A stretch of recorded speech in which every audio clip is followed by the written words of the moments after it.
Welcome, family and friends. It's great to have you here. Make sure you're comfortable, maybe with your preferred beverage, and let's explore today's story. Every minute spent worrying about the way things were is a moment stolen from creating the way things can be. Robin Sharma. What would you do if your world came crashing down in an instant, out of the blue, totally unexpected? How would you react to the gut punch of blindingly cruel betrayal? Could you keep your wits about you when the love you'd given unconditionally to your spouse was spit on and treated worse than a die-hard Giants fan at Dodger Stadium? Would you keep your cool, blow a gasket, become violent, or just break down sobbing?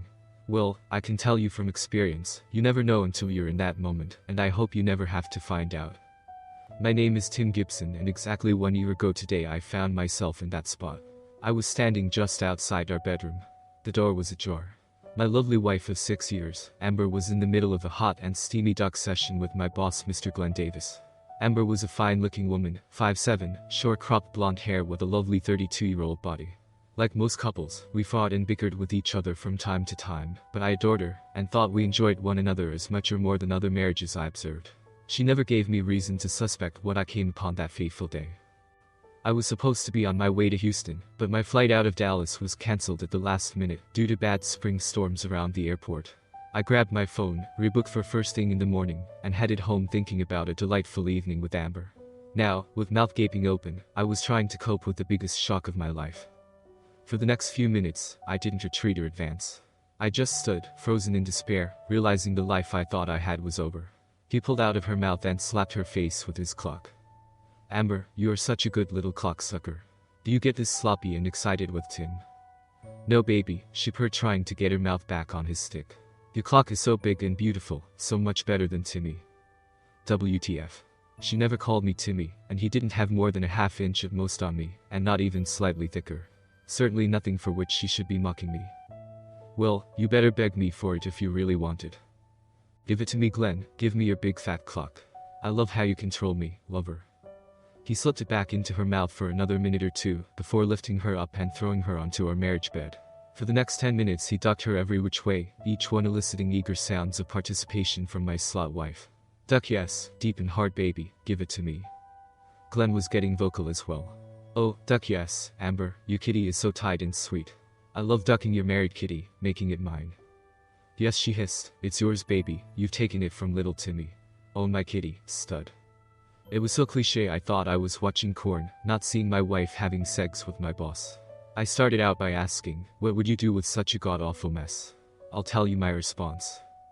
After a couple of minutes realizing they had no idea I was right outside the bedroom, I began to come to my senses.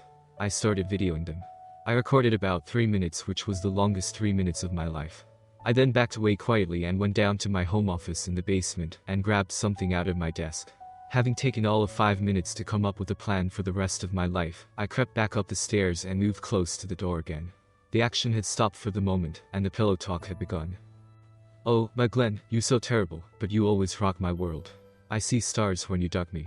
She had one arm and one leg draped over him and was caressing his face. Amber, you are beyond amazing.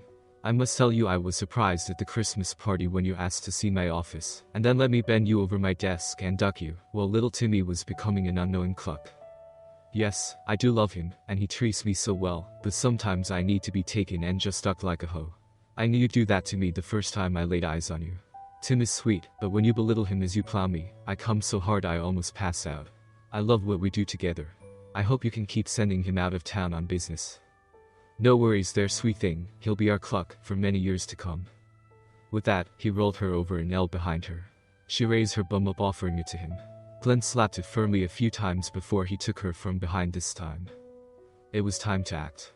For better or worse, I put my rash plan into motion. I entered the bedroom and moved to the foot of the bed looking bewildered and hurt, trying my best not to appear to be a threat. Oh no, honey Glenn, what are you two doing? Why are you having sex in our bed? Tears began to well up in my eyes as I tried to look devastated and defeated. At least for a moment Amber was shocked and fearful. Oh, honey, what are you doing at home? Why didn't you call me? Glenn and I can explain. Please, explain, I begged, staggering backwards and dropping into the armchair across from the bed. Why would the two of you do this to me? I asked in a whiny voice. Glenn picked up on this immediately. Well, Timmy, it is time you found out. Your wife is one hot sex pistol who needs a good ducking you, and your little stick can't provide. She may be your wife, but she's my slut, and there isn't anything you can do about it, Clucky. Amber was lost for a second but picked up on this. She smirked and jumped in. Yes, Timmy, Glenn ducks me so good. You're my sweet little hubby and always will be, but Glenn is my man, my alpha male. He comes over and ducks me in our marriage bed because he wants to.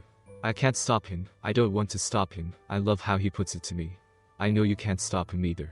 He's so much bigger and better than you. So, little Timmy, Glenn said tauntingly. You can stay and watch if you want, but you need to ask me to duck your wife. Beg me on your knees to put my clock in your wife's kitty and give her what you can't. If you're a good boy, I'll let you eat her kitty and suck my clock clean when we're done, but you better plead with me for the privilege. Amber, is this really what you want?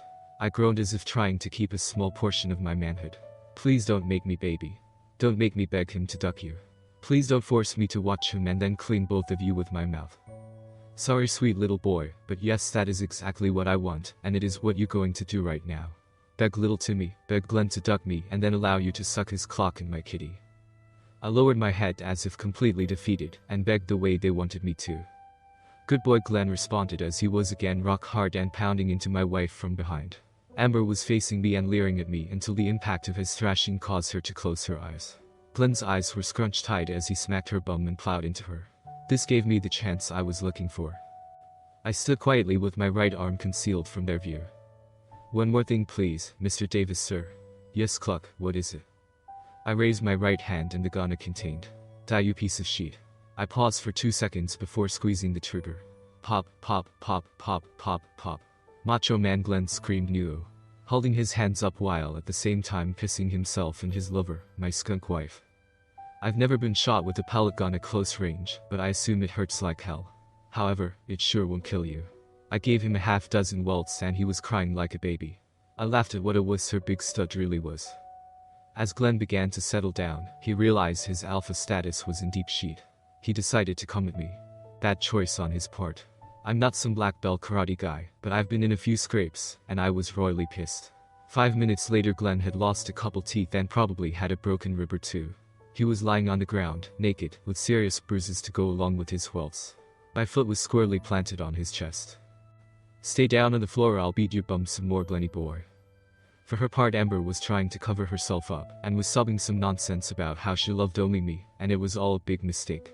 Her excuses were just as cliché as her dirty talk a few minutes earlier. I remained calm, picked my pellet gun back up and aimed it at her. Amber, look at me. She continued to sob, her face buried in her hands. Amber, I said more firmly, look at me right now, you ducking slut. That got her attention. I only gave her a couple of pellets. One in the shoulder and one on her upper right leg. She yelped in pain. Hurts like a witch, doesn't it, slut? Please, Tim, please stop. I tossed the gun on the chair next to me while pushing just a little harder on Glenn's chest. He was groaning in pain. I began to address my horsewife. Let's chat for a moment, Amber. However, Amber was still a bit hysterical and not focusing. Well, I thought, almost void of emotion, I guess we're going to have to do this the hard way. I walked over to the bed, grabbed her by the hair, lifted her face and slapped her. I didn't smack her anywhere near as hard as I could have, or wanted to, but enough to get her to settle down and pay attention. Amber looked at me and listened to me. She was truly shocked by my actions. I'd rarely if ever raised my voice at her, and had never even considered laying a hand on her. She was beyond flummoxed. What's in? I'm listening, she said much more softly, her voice trembling with fear. Well, my dear, you've made quite a mess of everything. I thought we loved and adored each other, but clearly, I don't even know you. My heart is crushed, and I may never trust another human being again, so thanks so much for that gift. Amber, shut the duck up. I'm talking, you're listening. After I go, you can talk to Duckwood Glenny boy here all you want. Going? Where are you going, Tim? You must stay here, we can move past this, I know you love me. Leaning toward her and grabbing her by the hair, I pulled her up. We were nose to nose. Amber, if you don't close your trap, I'm going to slap you again, do you understand? Yes. I released her and she fell back onto the urine-stained sheets. As I said, you crushed me mentally and emotionally. Your cruelty defies understanding. I'm not perfect, but I don't deserve the shit you and your lover tried to pull on me here today. So, no long talks to sort it out or try to make it. I'm leaving. It will take me a day or so to get organized and begin my journey to where I'm going. Wherever it is, it will be beyond your reach. I'll be keeping you and lover boy here tied up for a couple days, so I can get where I need to go before you, or he call the cops. I'll drop your cell phones in the river on my way out of town, so you won't be able to contact anyone. You'll be trussed up good and tight, so the next couple of days will be painful but not deadly. Nobody will know to look for Glenn here, and since you don't work, nobody will discover either of you in the next couple of days. Once I'm out of harm's way, I'll let the cops know to drop by and release you. I'm sure at that point your one-bummed boyfriend will file charges. Hell, knowing now how little you love me, you'll probably try to have me arrested too. No worries though, I'll be too far gone. Amber didn't respond, she just collapsed onto the floor and sobbed. The next 2 days were busy. Untie Amber so she could use the bathroom, tie Amber back up. Go to the bank, drain the accounts, sell her car, cash out my 401k, untie Amber to use the bathroom, tie Amber back up, research places to live, walk by stinking, crumple Glenn and kick his nuts, have a beer. At the end of day 2 I was set. The bedroom stank to high heaven, and Amber was weak from lack of food. No worries though, she had put on a couple pounds over the last few years, so she could chalk this up to a small weight loss program. In a day or two she'd be fine physically. Mentally and emotionally might be a different question. But then again, I didn't give a flying duck. My final few hours prior to leaving were a bit of a blur. As I said, nobody would look for Amber anytime soon since she didn't have a job or volunteer anywhere. Her folks had died a couple of years earlier, and her only sister lived halfway across the country. They only spoke on the phone during the weekends. I'm sure Glenn's wife would be looking for him, but I seriously doubted she would search for him at our house. The office folks would assume I was in Houston until Friday. However, I figured on the safe side I better get gone now. After packing a couple bags, giving Glenn one more kick and smirking at my completely demoralized slot wife, I skedaddled. 20 hours and 2 plane rides later I arrived at my destination. Being a man of my word, I called the cops back in Dallas. I also gave Glenn's wife a text with the video I'd shot attached. I then tossed my cell phone in the next river I saw. I assumed she divorced him, but didn't bother to try and find out. If she kept him, it would probably be a long time until he could properly duck her. Maybe she'd cluck him. That was a year ago today. As I sit in a small cafe in an obscure corner of Montenegro, I feel some slight remorse for what I did. It was hateful and vengeful, but what they did was beyond cruel. As I said, I had about 5 minutes to decide how I was going to react, and it only took me about 5 seconds to determine being a cluck, and submitting to humiliation was not an option. Everything else flowed from that. Why Montenegro? Well, a couple of reasons. First, probably most people reading this story will have to dig out a world map to even find where it is. And, secondly, it is one of the nicer non-extradition countries you can get to with very little preparation. Once I settled in, I learned the people are friendly but not nosy. The climate is okay, and I'm even beginning to pick up on the language. Vala so sti tali, spogum. Thank you for watching.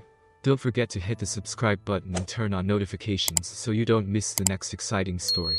See you in the next video.